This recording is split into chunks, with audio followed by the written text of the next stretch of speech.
Sige.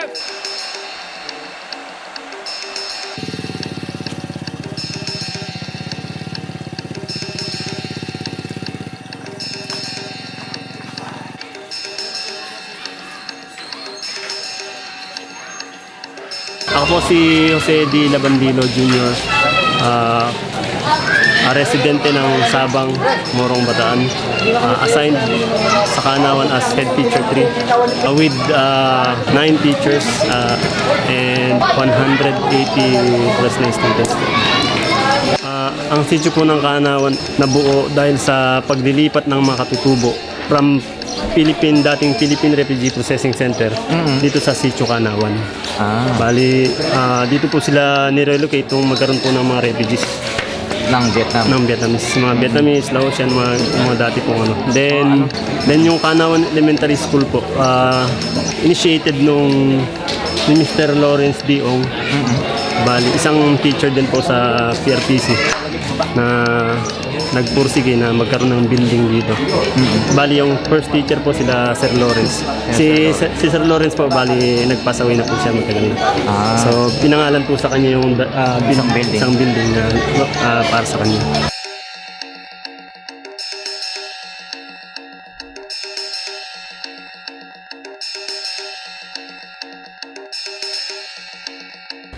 One day, Teacher Richard texted me asking me if we can nominate Kanawan Elementary School in Morong Bataan for the back to school program ng Cherry Mobile, yung ating corporate partner for this type of activity. Prior to the nomination of Teacher Richard, he actually went to Kanawan on a mission to the Eta village. So he found out that the Eta, ang ating mga katutubong kababayan, ay may eskwelahan doon sa area na yun. Kaya natagpuan natin ang Kanawan. Ang nagbalayang grade school naman, nalaman natin with one of the friends nung kanilang kaibigan from Equinet, yung owner. Ako, napaka-exciting kasi we prayed about this, everything fell into its place, nagkaroon pa ng konting issue doon sa number of beneficiaries. Una 500, naging 350, tapos bumalik ulit sa 500. So that was actually a 3-week plan para ma-fulfill lang natin on June 16. But prior to that, dapat June 13 tayo pupunta. But there was certain difficulties with regards to the shipping. And it was God sent the date of June 16 kasi noong June 13, umulan siya.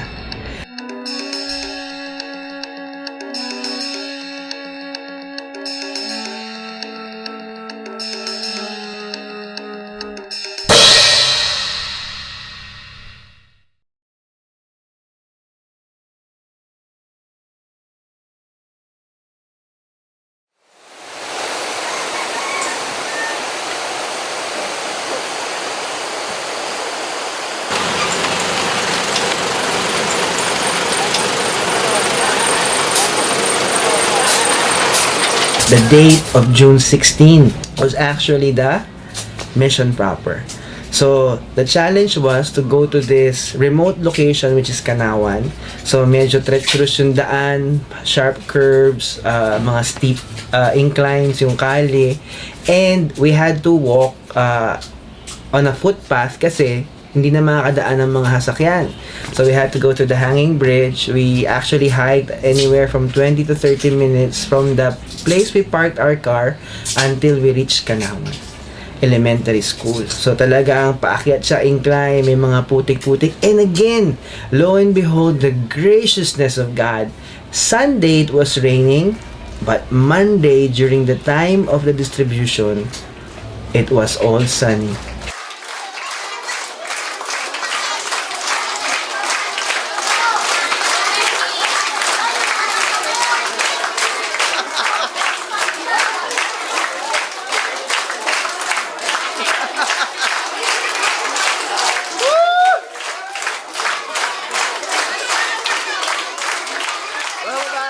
Nakikita natin ang mga katutubong Pilipino ron.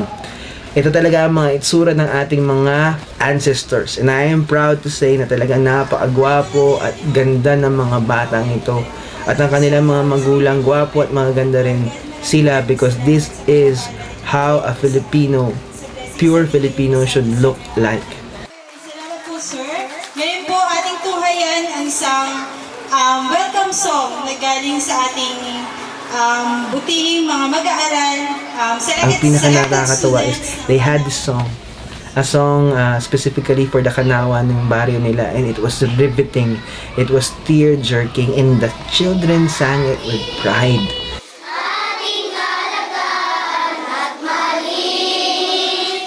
And when we started distributing the items of back to school, yung bags nila, yung notebooks, pencils, and papers, they were so excited. And we met the principal. Grabe yung accommodation ng mga teachers. Alam natin kasi na lupa yung Kali sa Kanawan Grade School, so they had to leave their slippers doon sa harapan ng classroom.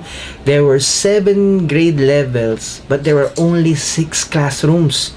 And nakakamangha ang kabayanihan ng mga guro, most especially yung kanilang principal, kasi grabe talaga ang kanilang sacrifice. Some of them walks very far towards the Kanawan Grade School para makapagturo lang sila.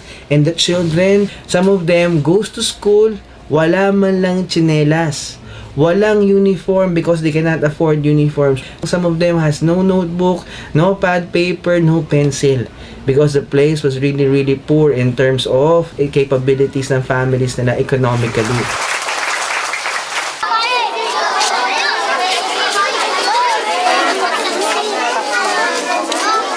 Kung pagbabasyan po natin sa elementary pa lang, makikita po natin yung pagbaba ng kasi yung sa grade 1 namin, inabot siya ng 38, sa grade 2 ganun din. Pagdating sa grade 6 pa lang po, bali 19 na lang sila. Pare! Oo, malaking na lang! Thank you, Cherry Mobile, answering what to do. Wait.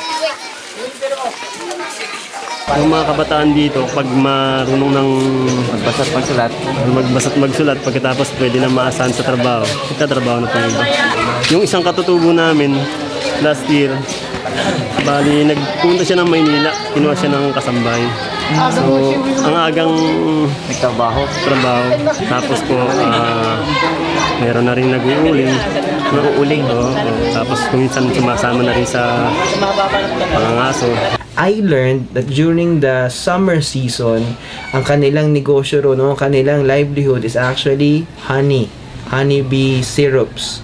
Pagdating naman ng tag-ulan, because they cannot actually harvest the honey in the fields, ang kanilang magiging livelihood naman ay game o ang paghunt ng mga wild animals at binibenta nila after they actually killed the animal.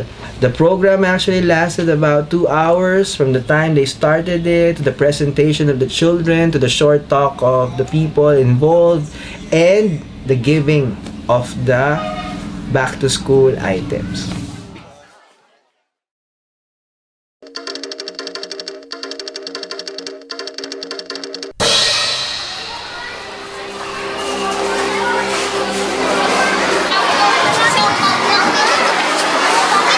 Tayo po ay manalangin.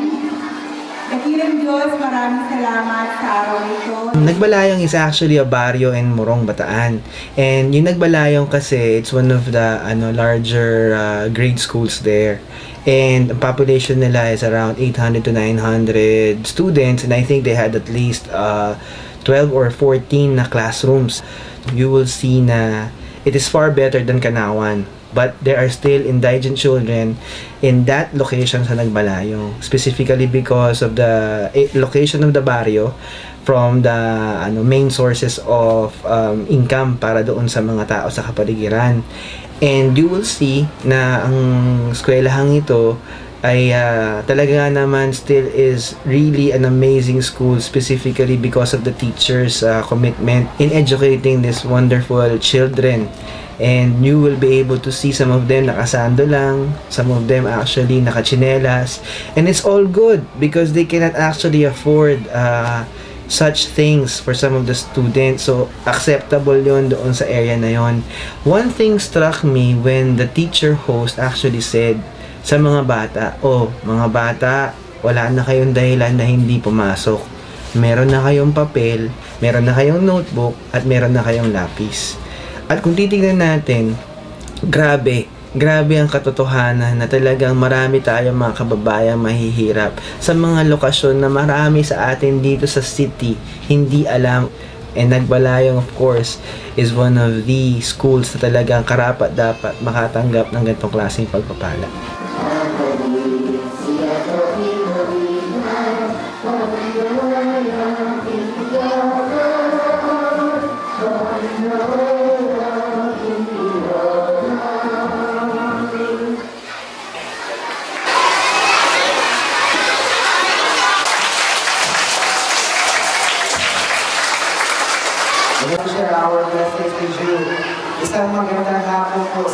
As you all know, I'm a consultant for trends and lifestyle gadgets na organization, and we're using that influence towards partnering with Cherry Mobile for our church, which is Salvation in the Name of Jesus. So while using our private connections sa corporate side, we are able to talagang advance the work of God's kingdom and expose, of course, this opportunity hindi lamang para sa ating simbahan, kundi para sa lahat ng Pilipino all over the world. So that is how we get our partnerships with Cherry Mobile, because this is very important for us, finding private partners, corporate partners in support of such missions. Botana Zaira. Malunik Marian. Ako nga pala si Kuya Eben. Ayan. So, kami po, mula po sa Team Bicol in School ng Barangay Cherry Mobile, ay naglakbay ng milya-milya, no, mula... One of the most amazing thing about it is yung ating kapatiran na si Eben Bonbon ay may mga contact sa AFP. And one of the issues kasi ng area na yun is security sa Morong Bataan. So, he was able to contact his friend na ang kanyang tatay pala at this time is already a general in the army. So, we had the detail and they helped us carry all of these things. And it was a wonderful, wonderful experience.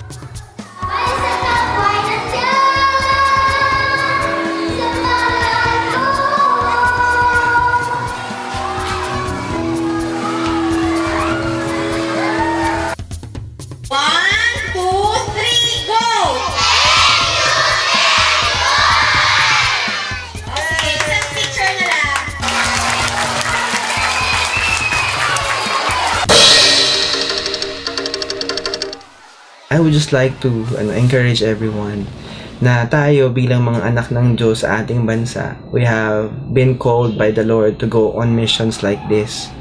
We cannot turn a blind eye. We cannot pass through this event, this mission.